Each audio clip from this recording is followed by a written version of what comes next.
everybody again this morning. Good to be back for another year. Our message about the same as every year. We got a pretty good bunch of players, excellent group of coaches, and hopefully we can keep on keeping on like we've been doing, maybe a little better.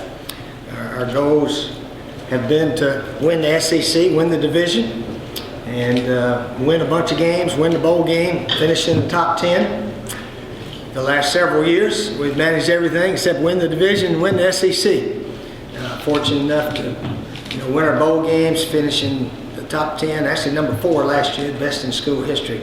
So we hope to do a little bit better. We got a team that is capable, and we got to go play the game. We're not a whole lot better than most people or anybody really, but we can play with just about everybody we play. Dylan Thompson's a 5th-year quarterback. He's already graduated. He should have a big year. All the offensive linemen are basically back. Lost one senior, but should be able to replace him. Defensively, lost some good guys: Clowney, Chaz Sutton, Victor Hampton, Jimmy Legree. But hopefully we got some guys ready to come in there and play. So we're looking forward to it. We got to continue winning close games. If you win most of your close games, you can win 11. And that's how we've done it the last 3 years. Coach, Dylan has been really good as a backup. Just talk a little bit about his development now that it's his team and what you see in him maybe in comparison to some of your other good quarterbacks. Yeah, Dylan's a 5th-year guy. He's been there. He and Connor Shaw, best of friends. They pull for each other. Dylan's actually started 3 games. We've won all those. And actually last year against Central Florida, he came in the first quarter. Connor got hurt, bonked his shoulder around somehow, and he played the entire game. Dylan, he's the only quarterback in the nation to beat Central Florida. I think they go 12-1, something like that. So he can do it all. He can run a little bit. He can throw. Probably won't run quite as much as Connor did. I don't know who our backup quarterback's going to be, but Dylan knows the offense in and out. He's a wonderful young man, natural leader. He does everything the coaches ask and then a little bit more. So we have tremendous confidence he's going to have a big year. Coach, Steve Moulton, 97.7 The Zone. Okay. After it was reported that Jadeveon Clowney had a sports hernia in a course of repair and obviously playing for the Texans, how much did that limit him in his senior year with the South Carolina team? Oh, I don't know. I don't know. First of all, about Jadeveon, he did not even have to play last year at South Carolina. A lot of people advised him to sit out the season. Why risk injury when you're going to be the first pick in the NFL draft and 22 million plus is waiting for you? And he wanted to play, and he wanted to come back and help his team. And I tell you what, he played 3 years, and we won 33 games. It's the best ever 3 years in the history of the school. So we appreciate everything he did there. Now, the sports hernia thing I read about, I know he ran 4.4 with that sports hernia if he had it at South Carolina, because he had it on that combine day also when he ran 4.4. I don't know that injury. He could have had a little something in there. But he played well. He played very well. They double, triple teamed him just about every play. But he had some good games for us, and he's a big reason, we won 33 games. Coach, I'm sure this is something about him that you hadn't answered too much all off season, but just what's life without him going to look like up there up front, and also for this defense trying to replace him? Well, the other team won't have to change their offense when they play us. They'll just say treat those defensive ends like everybody else. So that'll probably be helpful for them. But again, we got some young guys that are ready to play. So they've got to step forward and prove their SEC caliber defensive ends. So Darius English is a young man that came around well in spring ball. But we've got a lot of good players. So we know we got to live without Clowney. We had to live without Marcus Lattimore, and now we got to live without Connor Shaw. Connor Shaw winning his quarterback school history, never lost a home game. What he did there was remarkable. So we're replacing some really superstar players there. Coach, 2 questions for you right here. Okay. What kind of satisfaction do you take in knowing that you built a legacy not only at Florida, but you're doing that at South Carolina, a place that you said was mediocre before you got there? What kind of satisfaction do you take in that?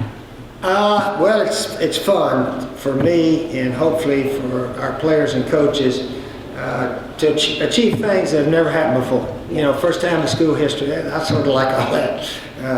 Some people like to do great things they've already done before, but first time ever, I sort of like those things. And so the opportunity at really both the schools was just, I was at the right place at the right time, simple as that. I've been very fortunate and blessed to get to places where everything's there to be successful. For some reason or not, it wasn't quite all that successful.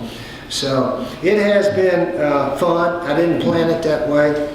I was telling those media guys in there that I thought I'd go coach in the NFL 5 or 6 years and retire. Yeah. And remember when coaches used to retire? They don't retire anymore. They don't retire anymore. They all get fired usually.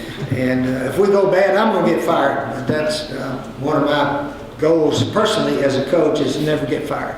And I think I want to make it, but I'm not sure yet.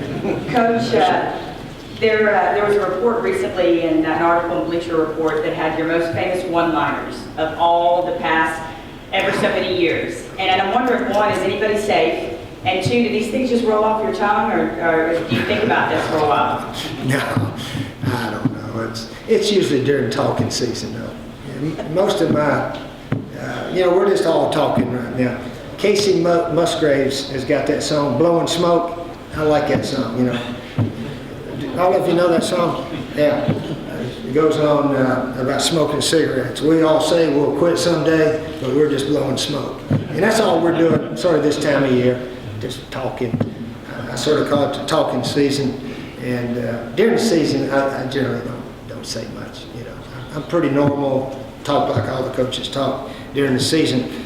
But in the off season, it adds a little humor this way or the other. And, back in the old days, people say, well, they're going to use that against you when the game comes out. They don't use that against us. When we talked about the last thing about Georgia, having players suspended. And I said, well, I like playing them early because I always got some guys suspended. Yeah. The week of the game, nobody even brought it up. They're going to get... Of course, they asked the athletic director, Greg McGarrett, he said, are you upset that Spurrier said that? He said, well, how can I be upset when it's the truth? So it's this summertime talk, we call it. Yeah. All right. Coach, you mentioned a couple of times you won 33 games over the last 3 years. You won the SEC East before that. Yeah. Before that, though, there were several kind of 7, 16, 5 seasons. A lot of what were the things that changed? What do you think has allowed you to have the success you've had the last 4 years? Mm-hmm. Well, first of all, we've got some donors that have given some big money, over $1 million. I think we got 12 or 13 now. And when I got there, we had one, and her name was on the stadium. Miss Williams Price gave a little over $2 million, I think, back in 1972, I believe it was. And her name will be on the stadium forever. And then since then, not until about 2005, we found a lady, Dodie Anderson, who was in position to give a lot of money, and now we've recruited about 11, 12 more others. And so our facilities are in good shape. That's what I'm trying to say. Our facilities are right there amongst the best. And so the in-state kids, Mr. Football, Stephon Gilmore, #1 round pick of Buffalo a few years ago. We got him to come, and then Marcus Lattimore, Jadeveon Clowney, Alshon Jeffrey. And once you get the best player in your state, then you get a lot of the other good players in state. And then maybe Atlanta area is a wonderful recruiting area for us. 2.5-hour drive. Georgia can't get them all, I say. And actually, we're sort of getting some now that Georgia was after, but not until just really the last several years. So we've sort of built it up because of the facility improvement, getting the best guys in our state, and then it allows you to spread out a bit and get the ball players. And we've got an excellent group of coaches. They can coach, they can recruit, they do a lot. It allows me to play a little golf and travel around a little bit more. We'll take one more. So we got a good situation there, and that's why we've been able to Steve, Shaq Rowland came on strong late in the season last year at wide receiver. Now you got to replace Bruce. You know, how has Shaq sort of, progressed this offseason in more of a leadership role, and what other wide receivers have impressed you this offseason? Well, I haven't been out there as much as you could be. Actually, the rules this year, you can go watch them practice and work out a little bit, and you can meet with them a couple hours a week. Dylan Thompson's been meeting with most of the quarterbacks. He knows about as much as all of us coaches know. So, we think we're going to be ready to play, but we don't know. Everybody's, this time of year, this is talking season. Everybody's going to be ready, and we're all looking forward to a good year, and we'll play it out and see what happens. Coach, Yeah, all right, last one.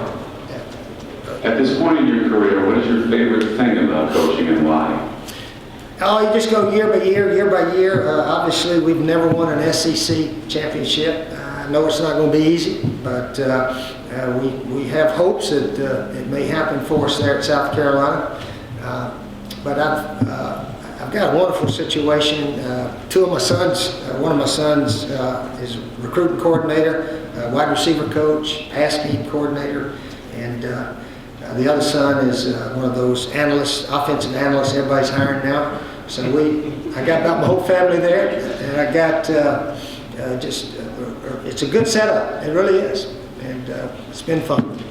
Hopefully it'll be fun again, but we don't know till we go play. All right, see you guys. Let's go.